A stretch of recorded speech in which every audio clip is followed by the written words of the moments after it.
Hello and welcome guys. आज की इस वीडियो में हम डेटा इंडिपेंडेंस को डिटेल में स्टडी करेंगे।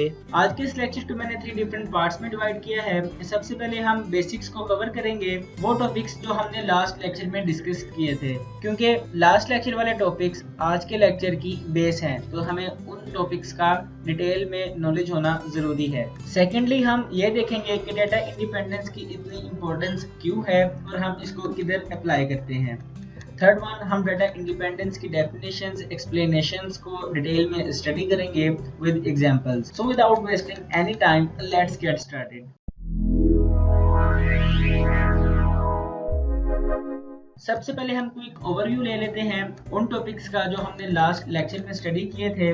हमने लास्ट लेक्चर में डिफरेंट टाइप्स ऑफ आर्किटेक्चर्स को स्टडी किया था। अगर अभी तक आपने उन लेक्चर्स को स्टडी नहीं किया तो आप आई कार्ड या डिस्क्रिप्शन बॉक्स में दिए गए लिंक को विजिट करके उन लेक्चर्स को स्टडी कर सकते हैं। क्योंकि आज के लेक्चर में मैं सिर्फ एक क्विक ओवरव्यू दूंगा, तो बात कर लेते हैं difference between 2 tyre and 3 tier architecture की। आपके पास लेफ्ट साइड पे एक सिनेरियो है जिसमें आपके पास एक सिस्टम है जिसे हम क्लाइंट सिस्टम भी कह सकते हैं। क्लाइंट सिस्टम एक सर्वर से डायरेक्टली कनेक्टेड है जिसे हम एक ड्राइवर के थ्रू डेटाबेस से कनेक्ट करते हैं। क्लाइंट साइड पे सिर्फ एप्लीकेशन प्रोग्राम्स रन करते हैं जो किसी भी प्रोग्रामिंग लैंग्वेज में लिखे जा सकते हैं। जितनी भी प्रोसेसिंग होती है, जितनी भी वैलिडेशंस होती हैं, वो सर्वर साइड पे अप्लाई होती हैं। सर्वर साइड पे हमारे पास एक डेटाबेस मैनेजमेंट सिस्टम होता है जो डेटाबेस को मैनेज करता है। 2 टायर आर्किटेक्चर के डिफरेंट डिसएडवांटेजेस थे, जिनमें से फर्स्ट डिसएडवांटेज ये था कि अगर आपके यूजर मल्टीपल यूजर आ जाएं और लार्ज नंबर ऑफ यूजर्स आपके डेटाबेस को एक्सेस करने की कोशिश करें तो आपका सर्वर डाउन हो सकता है, क्योंकि आपके सर्वर पे डिफरेंट कैलकुलेशंस, वैलिडेशंस और मल्टीपल प्रोसेसिंग एक टाइम पे हो रही होंगी। सेकंड डिसएडवांटेज क्या था कि आप किसी भी यूजर को डायरेक्ट डेटाबेस की एक्सेस नहीं दे सकते। इससे आपकी इंटीग्रिटी, इससे आपकी सिक्योरिटी ब्रीच होती है। ऑन दी अदर हैंड, अगर हम राइट साइड की बात करें, आपके पास एक क्लाइंट मशीन है और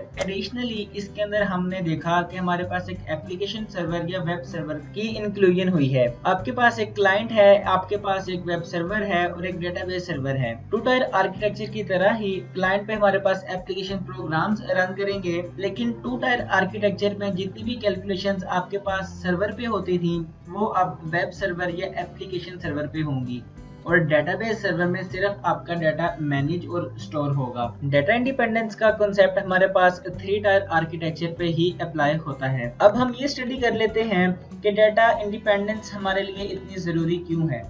हमारा मेन गोल ये होता है कि हमने डेटा को डेटाबेस में सेव करना है और वहां से रिट्रीव करना है। लेकिन फॉर एग्जांपल, अगर आपके पास a large number of users हों और वो एक ही डेटाबेस को एक्सेस कर रहे हों, जैसा कि हमने 2 टायर आर्किटेक्चर में स्टडी किया, तो इस तरह तो आपका सर्वर डाउन हो सकता है और आपकी सिक्योरिटी ब्रीच हो रही है, क्योंकि क्लाइंट्स डायरेक्टली डेटाबेस को एक्सेस कर रहे हैं। कोई भी क्लाइंट डेटाबेस को मॉडिफाई कर सकता है। सेकंड केस ये हो सकता है कि हर यूजर के पास उसकी अपनी एक डेटाबेस हो। हर यूजर जो भी काम कर रहा है वो अपनी स्पेसिफिक फाइल में उस डाटा को सेव करे और वहीं से रिट्रीव करे। इस कंसेप्ट को हम फाइल बेस्ड कंसेप्ट कहते हैं, लेकिन इसके अंदर भी मल्टीपल डिसएडवांटेजेस हमारे सामने आते हैं, जिनको हमने डिटेल में अपने स्टार्टिंग लेक्चर्स में स्टडी किया है। लेकिन अगर मैं एक दो डिसएडवांटेजेस की बात करूं, वो ये कि आपकी इंटीग्रिटी लूज हो रही है, डाटा रिपीट हो रहा है, डाटा रेपिटेशन से आपके पास इनकंसिस्टेंसी आ रही है और आपकी स्टोरेज भी ज्यादा कंज्यूम हो रही है। तो इन तमाम इश्यूज, इन तमाम डिसएडवांटेजेस का हमारे पास हल आता है, जिसे हम 3 टायर आर्किटेक्चर कहते हैं, और 3 टायर आर्किटेक्चर पे ही हम डाटा इंडिपेंडेंस के कंसेप्ट को अप्लाई करते हैं। आपके सामने एक एग्जांपल सिनेरियो क्रिएट किया गया है। इस सिनेरियो में जो आर्किटेक्चर यूज किया गया है इसे हम 3 टायर आर्किटेक्चर कहते हैं। सबसे ऊपर आपके पास एक्सटर्नल स्कीमा होता है, देन आपके पास कॉन्सेप्चुअल स्कीमा आता है और at the end internal schema. External schema पे वो चीजें हम यूजर को शो करवा रहे होते हैं जो यूजर के पास इंटरफेस पे शो होती हैं। एक्सटर्नल स्कीमा पे आपके एप्लीकेशन प्रोग्राम्स रन करते हैं। सेकंड लेवल पे आपके पास वेब सर्वर आता है, जिसे हम एप्लीकेशन सर्वर भी कह सकते हैं। आपकी तमाम बिजनेस लॉजिक, आपकी तमाम कैलकुलेशंस, वैलिडेशंस इस लेयर पे अप्लाई होती हैं। और एट द एंड आपके पास डेटाबेस सर्वर होता है जिसे हम इंटरनल स्कीमा कहते हैं, जहां पे आपका डाटा फिजिकल फॉर्म में स्टोर होता है। तो इस आर्किटेक्चर का फायदा क्या हुआ? इस आर्किटेक्चर का फायदा ये है कि यूजर डेटाबेस को डायरेक्टली एक्सेस नहीं कर रहा। आपके पास एक एडिशनल लेयर आ गई है जिसे हम कॉन्सेप्चुअल स्कीमा भी कह सकते हैं और वेब सर्वर या एप्लीकेशन सर्वर भी कह सकते हैं। डाटा इंडिपेंडेंस को डिटेल में स्टडी करने के लिए हम एक और एग्जांपल देखते हैं। हमारा मेन गोल ये होता है कि यूजर ने अपना डाटा सेव करना है और रिट्रीव करना है। तो डाटा इंडिपेंडेंस का मतलब क्या हुआ? डाटा इंडिपेंडेंस का मतलब ये है कि हमने जो डाटा की डेफिनेशन है, डाटा का स्ट्रक्चर है, हमने किस तरह से डाटा डेटाबेस में सेव किया है, क्या क्या हमने बिजनेस लॉजिक अप्लाई की है, वो हमने यूजर से छुपाना होता है, क्योंकि यूजर का उस डाटा से कोई काम नहीं है। इस कंसेप्ट को हम डाटा एब्स्ट्रैक्शन भी कहते हैं। जैसा कि आप डेफिनेशन देख सकते हैं, separation between data's structure, definition and the application programs. Database independence को हमने 3 टायर आर्किटेक्चर पे स्टडी कर लिया है। इंटरनल स्कीमा पे आपका डाटा फिजिकल फॉर्म में स्टोर होता है, यानी आपने किस तरह से डाटा को स्टोर किया है। इंटरनल स्कीमा में या डेटाबेस सर्वर लेवल पे आप डिफरेंट डाटा स्ट्रक्चर्स यूज करते हो जिनके थ्रू आप डाटा को स्टोर करते हो। डाटा स्ट्रक्चर्स डिफरेंट हो सकते हैं और डिफरेंट सिनेरियो में डिफरेंट डाटा स्ट्रक्चर्स को अप्लाई किया जाता है, like graphs, trees, arrays, link list. आप कोई भी डाटा स्ट्रक्चर अपनी नीड के मुताबिक अप्लाई कर सकते हो। कॉन्सेप्चुअल स्कीमा पे आपकी तमाम बिजनेस लॉजिक अप्लाई होती है, यानी जो भी आपका डेटाबेस डिजाइनर होता है वो कंपनी या ऑर्गेनाइजेशन की तमाम वर्किंग को समझकर एक स्कीमा तैयार करता है, जिसके अंदर अगर हम रिलेशनल डेटाबेस मैनेजमेंट सिस्टम की बात करें तो उस स्कीमा में डिफरेंट टेबल्स होते हैं। उन टेबल्स के दरमियान रिलेशनशिप होता है जिनसे मिलके आपके पास एक पूरा स्कीमा तैयार होता है। उस स्कीमा के अकॉर्डिंगली हमने डाटा को डेटाबेस में सेव करना होता है और मैनेज करना होता है। And at the top level external schema पे हम सिंपल व्यूज यूज करते हुए यूजर को इंटरफेस प्रोवाइड कर देते हैं। डेटाबेस इंडिपेंडेंस की डिफरेंट टाइप्स हैं। फर्स्ट टाइप है आपके पास logical data independence and the second is physical data independence. इन दोनों टाइप्स की हम डेफिनेशन नेक्स्ट स्लाइड में डिस्कस करेंगे। इस स्लाइड में मैं आपको इजी वर्डिंग में इनका मतलब समझाने की कोशिश करता हूँ। लॉजिकल डाटा इंडिपेंडेंस से मुराद ये है जब भी डेटाबेस डिजाइनर या डेटाबेस एडमिनिस्ट्रेटर कॉन्सेप्चुअल लेवल पे आपके स्कीमा में कोई भी चेंजिंग करे। फॉर एग्जांपल कॉन्सेप्चुअल लेवल पे मैंने जैसे पहले बताया डिफरेंट टेबल्स होते हैं जिनके अंदर डाटा स्टोर होता है। आपकी पूरी बिजनेस ऑर्गेनाइजेशन की बिजनेस लॉजिक टेबल्स इस लेवल पे एग्जिस्ट करते हैं। अगर डेटाबेस एडमिनिस्ट्रेटर इस लेवल पे एक न्यू टेबल की इंक्लूजन करता है या किसी भी चीज को डिलीट करता है तो एक्सटर्नल लेवल पे इसका कोई भी चेंज नहीं होना चाहिए और यूजर को एक नॉर्मल इंटरफेस शो होना चाहिए। इस कंसेप्ट को हम लॉजिकल डाटा इंडिपेंडेंस कहते हैं, यानी कॉन्सेप्चुअल स्कीमा में कॉन्सेप्चुअल लेवल पे कोई भी चेंजिंग की जाए लेकिन एक्सटर्नल लेवल पे उसका इफेक्ट ना हो। सिमिलरली अगर हम फिजिकल डाटा इंडिपेंडेंस की बात करें, जब भी डेटाबेस एडमिनिस्ट्रेटर इंटरनल स्कीमा में इंटरनल लेवल पे कोई भी चेंजिंग करे उसका इफेक्ट कॉन्सेप्चुअल स्कीमा पे नहीं होना चाहिए।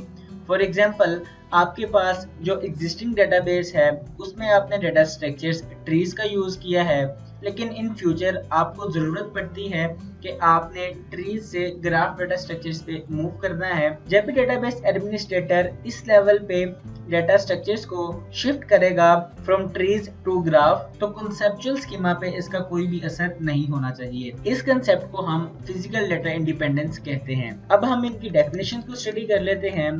लॉजिकल डाटा इंडिपेंडेंस का मतलब ये है immunity of external schemas to changes in the conceptual schema. Immunity मतलब एक्सटर्नल स्कीमा खुद को चेंज ना करे कॉन्सेप्चुअल स्कीमा में जब भी कोई चेंज हो। सिमिलरली फिजिकल डाटा इंडिपेंडेंस का मतलब ये है immunity of conceptual schemas to changes in the internal schema.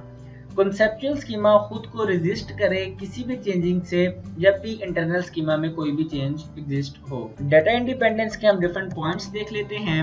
Each user should be able to access the same data but have a different customised view of the data. इसका मतलब ये है कि तमाम क्लाइंट्स, तमाम यूजर्स एक ही database को access करेंगे, लेकिन उनकी नीड के मुताबिक उनको डाटा शो करवाया जाएगा। आपके पास डेटाबेस में जितना भी डाटा पड़ा है, अब वो तमाम डाटा हर एक यूजर को शो नहीं करवा सकते। आपको उस डाटा पे कुछ ना कुछ रिस्ट्रिक्शंस लगानी पड़ती हैं डिफरेंट यूजर्स के लिए।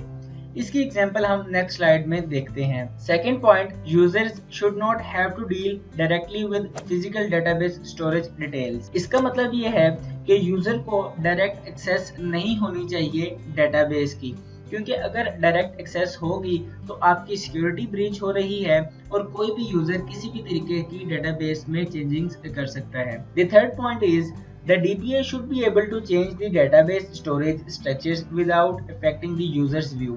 जैसा कि हमने पहले बात की कि जब भी हम कॉन्सेप्चुअल लेवल या इंटरनल लेवल पे कोई भी चेंजिंग करेंगे तो एक्सटर्नल लेवल पे जो यूजर्स को हम इंटरफेस शो कर रहे हैं उस पे कोई भी चेंजिंग नहीं होनी चाहिए। The fourth point is the internal structure of the database should be unaffected by the changes to the physical aspects of storage. Again इससे मुराद ये है कि जब भी आप फिजिकल लेवल पे डाटा में चेंजिंग्स करें, फॉर एग्जांपल आपने अगर डाटा को शिफ्टिंग भी की है तो डाटा के स्ट्रक्चर पे कोई फर्क नहीं पड़ना चाहिए। And the fifth and last point, the DBA should be able to change the conceptual और global structure of database without affecting all users. Again वही कॉन्सेप्ट दिया जा रहा है कि जब भी हम कॉन्सेप्चुअल लेवल पे या इंटरनल स्कीमा में चेंजिंग्स करेंगे तो यूजर के एंड पे कोई भी चेंजिंग नहीं होनी चाहिए। एट द एंड हम डेटाबेस इंडिपेंडेंस की एग्जांपल्स को स्टडी कर लेते हैं। लेफ्ट साइड पे आपके पास एग्जांपल है। फॉर एग्जांपल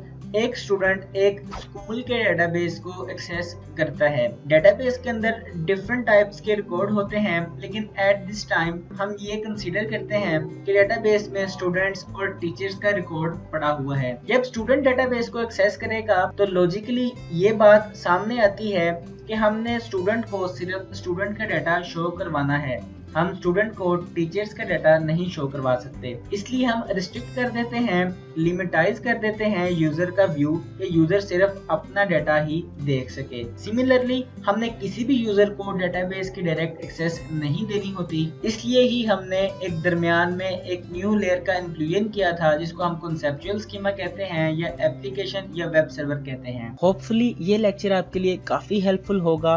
इस लेक्चर से रिलेटेड आपकी कोई भी क्यूरी है आप कमेंट्स में पूछ सकते हैं। इंशाल्लाह मिलते हैं नेक्स्ट वीडियो में, तब तक के लिए अल्लाह हाफिज।